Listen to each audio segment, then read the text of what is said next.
Country music had a big moment in the 1990s, but many of the era's stars have unfortunately fallen right off the map. Here's a question though, where did they actually end up? Here's what happened to those 90s country stars.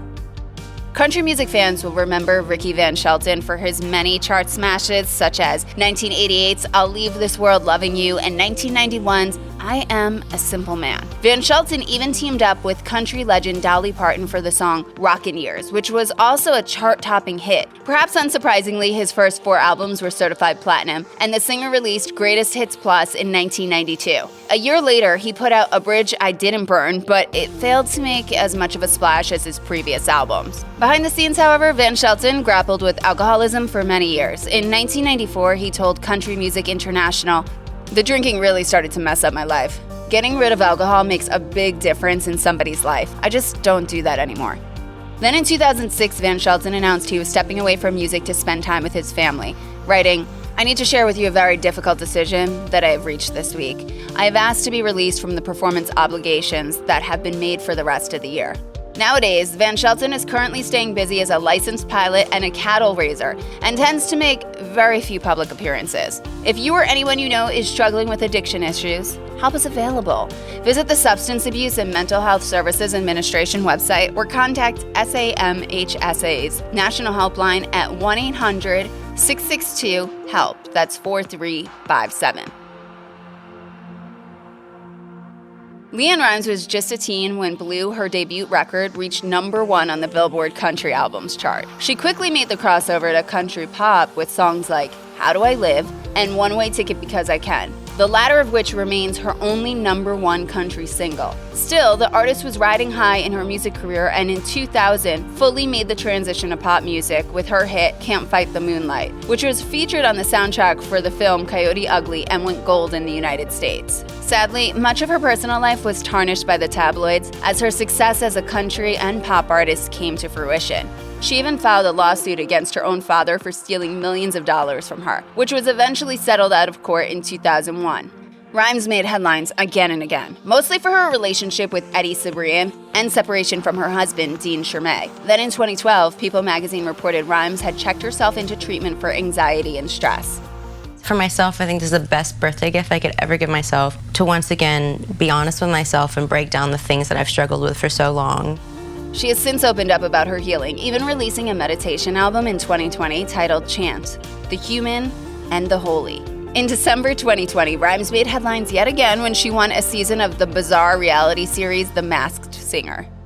Paul Brandt gave U.S. country fans his hit song My Heart Has a History in 1996, which reached #5 on the Billboard Country Music chart, and that same year released the track I Do, which climbed up to the #2 position. The success of those 2 singles led him to become the first male Canadian country artist on the Billboard Top 20 since the 1970s, and his album Calm Before the Storm was certified gold in the United States and platinum in Canada.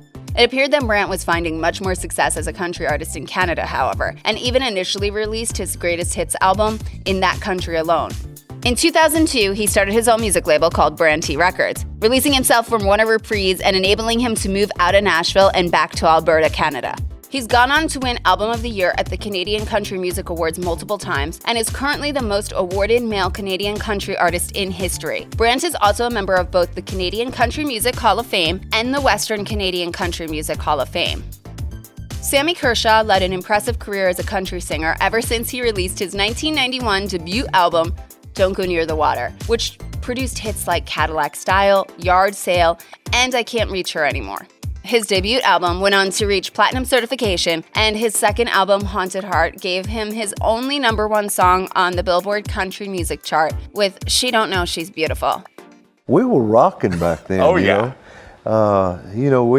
We used to sell 1 million albums, not 1 million singles. Right. We were rocking, man. Kershaw would go on to sell over 5 million records, in fact, with 6 gold and 3 platinum albums. But by the late 90s and early 2000s, his songs were beginning to make less of an impact on the charts. In 2009, the country star filed for bankruptcy, with Kershaw admitting, "My advice is to do everything you can to avoid bankruptcy because it's a tough thing to get over."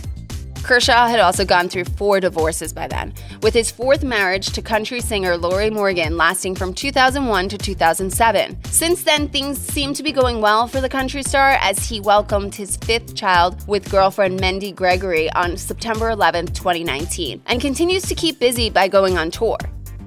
Every country music lover knows the song Strawberry Wine by Deana Carter. The track was featured on the 1996 record Did I Shave My Legs for This and saw massive success as it peaked at #1 on the Billboard Country Music chart. And won Song of the Year at the 1997 Country Music Association Awards. Carter's album has sold more than 5 million copies since its debut and is one of the best-selling albums of all time from a female country singer. After the release of Strawberry Wine, Carter continued to see her songs hit the #1 spot, including We Danced Away and How Do I Get There. However, her second album was not to be as successful as her first, and neither would her other songs, with Carter telling Rolling Stone, "We were trying to achieve the same amount. I was working my rear off on the road, trying to write and record another record that was gonna top that record. The saddest thing is there wasn't the time." In 2013, Carter formed her own record label, Little Nugget Records, and released her 7th studio album, Southern Way of Life. Bryan White entered the country scene in 1994 when he signed to Asylum Records, releasing his first song, Eugene, You Genius, off his self-titled record. While the song failed to chart, his next single, Look at Me Now, peaked at #24 on the Billboard Country Music chart.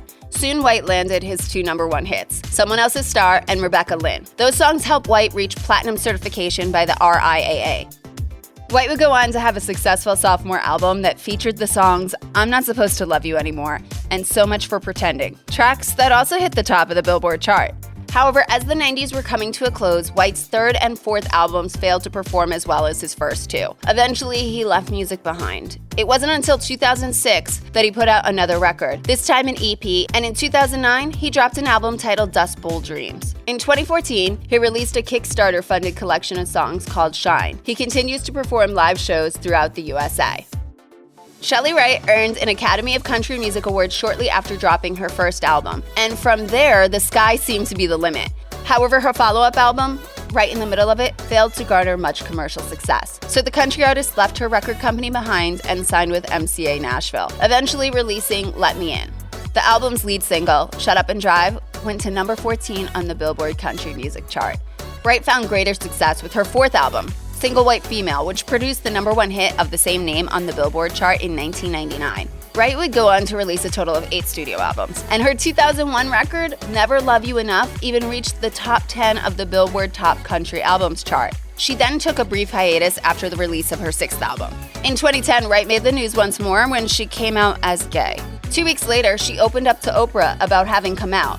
So does it feel like you're floating? Does it feel like you're a new person? Does it feel like, what does it feel like? I feel like I'm about 2 weeks old.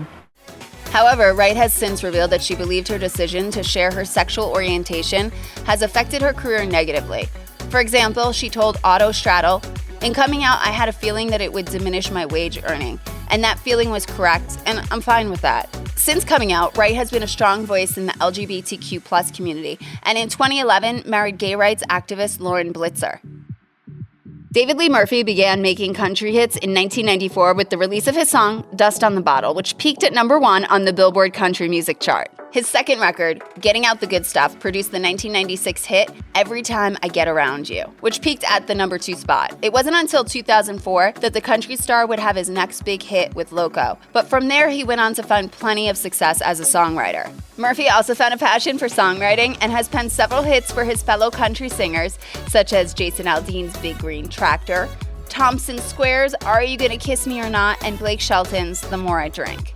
In 2018, Kenny Chesney convinced him to produce another record. Murphy wrote on his website, "I wanted to record songs of mine that people haven't heard before, that are new. We wanted to make the kind of album that you listen to if you were camping or out on a lake fishing, or sitting anywhere, just having a good time." That year, No Zip Code was released, which produced the hit song, Everything's Gonna Be Alright. The song became Murphy's second hit to reach the #1 position on the Billboard Country Airplay chart.